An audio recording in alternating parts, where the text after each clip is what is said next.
আসসালামু আলাইকুম। এমআর খান বিডি চ্যানেলের পক্ষ থেকে আজকের এই ভিডিওতে স্বাগতম। আজ 28শে জুলাই 2025 আজকের মার্কেট আপডেট নিয়ে আপনাদের সাথে কথা বলবো আমি। আজও মার্কেটে সূচকের পতন হয়েছে। আজ বাজার পর্যালোচনায় দেখা যায় আজ সোমবার ডিএসসি প্রধান বা এক সূচক 22.76 পয়েন্ট হ্রাস পেয়ে অবস্থান করছে 5332 পয়েন্টে। অপরদিকে আমরা যদি আজকের ডিএসসি 30 সূচক দেখি সেক্ষেত্রে দেখা যাবে যে ডিএসসি 30 সূচক আজ 3.60 পয়েন্ট বৃদ্ধি পেয়ে অবস্থান করছে 2161 পয়েন্টে। আমরা যদি ডিএসসি সরিয়া সূচক দেখি সেক্ষেত্রে দেখা যাবে যে ডিএসসি সরিয়া সূচক আজ 6.17 পয়েন্ট হ্রাস পেয়ে অবস্থান করছে 1158 পয়েন্টে। আজ ডিএসসিতে 805 কোটি 39 লাখ টাকার শেয়ার ইউনিট লেনদেন হয়েছে, যা আগের কর্মদিবসের লেনদেন ছিল 865 কোটি 4 লাখ টাকা। আজ ডিএসসিতে লেনদেন হওয়ার 397টি প্রতিষ্ঠানের শেয়ার ইউনিট লেনদেন হয়েছে, মধ্যে দাম বেড়েছে 119টির, দাম কমেছে 230টির এবং দাম অপরিবর্তিত ছিল 49টি কোম্পানির। তো যাই হোক, আজকে তিনটি সূচকের মধ্যে দুটিতে পতন হয়েছে এবং একটিতে সামান্য পরিমাণে বৃদ্ধি ঘটেছে, তবে লেনদেনের পরিমাণ কিছুটা কমেছে। যাই হোক, এটা মার্কেটের ধারাবাহিক কারেকশনের কারণে হয়তো বা এমনটা হচ্ছে। আমি মনে করি যে আগামী আর একদিন হয়তো বা সামান্য পরিমাণে সূচকের পতন ঘটতে পারে, এরপর আবারও মার্কেট সপ্তাহের শেষের দিকে বৃদ্ধি পাওয়ার বা ঘুরে দাঁড়ানোর সম্ভাবনা আছে বলে আমি মনে করি। তো দেখা যাক কি ঘটে। এখন যদি আমি আজকের দিনে মার্কেট ইন্ডেক্স মুভার্স দেখি সেক্ষেত্রে দেখা যাবে যে মার্কেট পুলার্স বা সূচক বৃদ্ধিতে যাদের অবদান রয়েছে তারা কারা, তারা হলো BRAC bank, city bank, Lafarge Holcim, Robi, Bex pharma, Pubali bank, MTB square textile, peoples insurance এবং এডিএন টেলিকম। তো সেক্ষেত্রে দেখা যাচ্ছে যে ব্র্যাক ব্যাংক 7 পয়েন্টের মতো, অপরদিকে সিটি ব্যাংক 3 পয়েন্টের মতো, লাফার্স হোলসেল, রবি 1 পয়েন্টের মতো এবং বাকি সবাই 1 পয়েন্টের রকম সূচকের বৃদ্ধি ঘটিয়েছে। অপরদিকে আমরা যদি আজকের দিনে মার্কেট ব্রেকার্স বা সূচক রাশি যাদের অবদান ছিল তাদের দেখে, তাদের মধ্যে রয়েছে Islami bank, BATBC, united commercial bank, Renata, Uttara bank, IFIC bank, square pharma, Al-Arafah Islami bank, NBL এবং পদ্মা ওয়েল।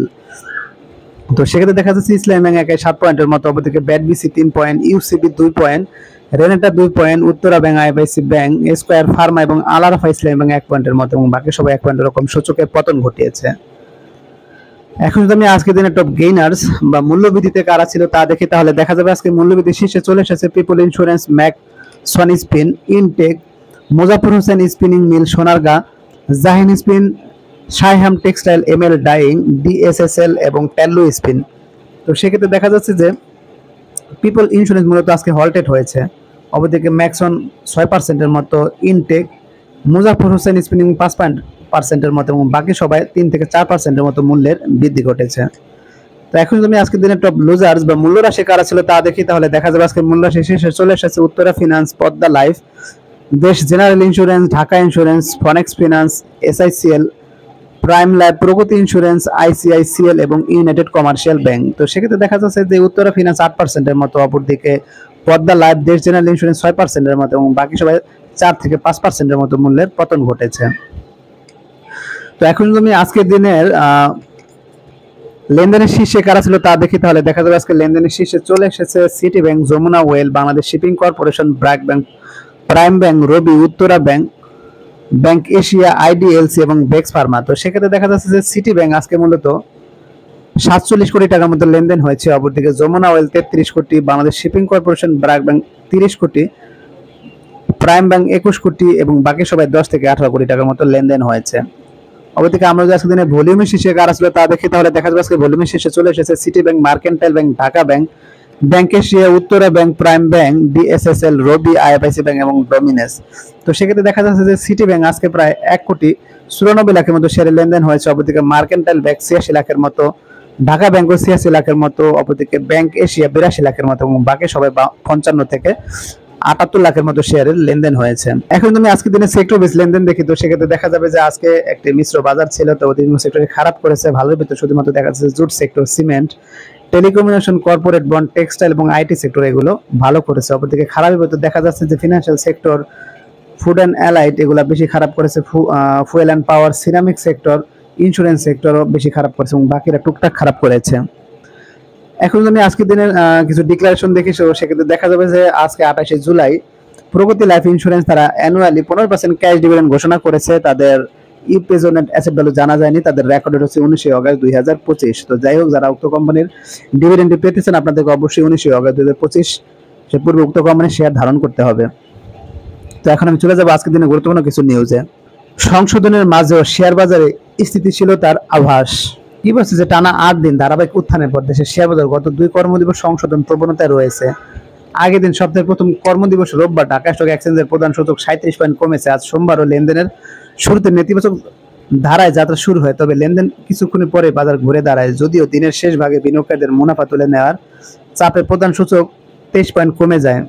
আজ 28 জুলাই দিনের শুরুতে শেয়ার বাজার কিছুটা ধীর গতির ছিল। প্রাথমিকভাবে সূচক নিচে নামতে শুরু করলেও বাজারের গতি দ্রুতই ঘুরে দাঁড়ায়। ডিএসসির প্রধান সূচক দিনের প্রথম ভাগে প্রায় 32 পয়েন্ট বেড়ে লেনদেন হচ্ছিল, তবে শেষ দিকে বিক্রির চাপ বেড়ে যায়, সূচক আবার নিম্নমুখী হয়ে পড়ে।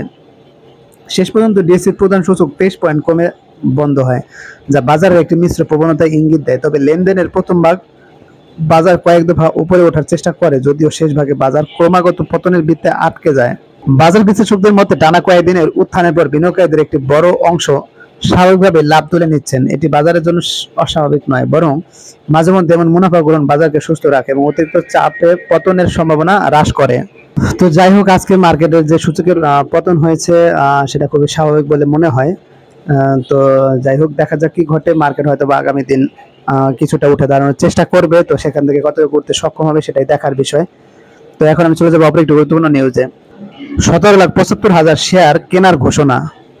এবছর শেয়ার বাজার তালিকাভুক্ত বাংলাদেশ ন্যাশনাল ইন্স্যুরেন্স 17,75,000 শেয়ার কেনার ঘোষণা দিয়েছে কোম্পানির দুই পরিচালক। তো কোম্পানির পরিচালক তাসনিম বিনতে মোস্তফা 8,90,000 ও মোস্তফা কামাল 8,85,000 শেয়ার কিনবেন, যা আগামী 30 কার্যদিবসের মধ্যে ব্লক মার্কেটে ক্রয় সম্পন্ন করা হবে। তো যাই হোক, এটি উক্ত কোম্পানির শেয়ার হোল্ডারদের জন্য একটা ভালো নিউজ, কারণ এই ক্রয় বা বাই প্রেসারের কারণে হয়তো বা কোম্পানির শেয়ার দর কিছুটাও বৃদ্ধি পাওয়ার সম্ভাবনা আছে বলে আমি মনে করি। তো যাই হোক, দেখা যাক কি ঘটে। এখন আমি চলে যাবো অপর একটি গুরুত্বপূর্ণ নিউজে।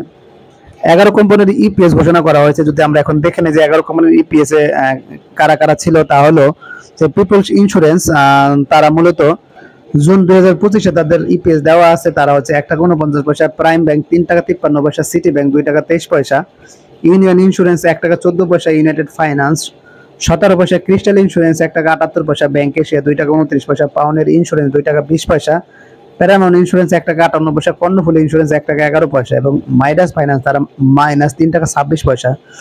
তো যাই হোক, আমরা দেখলাম যে কিছু কোম্পানির প্রবৃদ্ধি মূলত পজিটিভ এবং ভালো, বিশেষ করে পিপল ইন্স্যুরেন্স ভালো করেছে অনেক।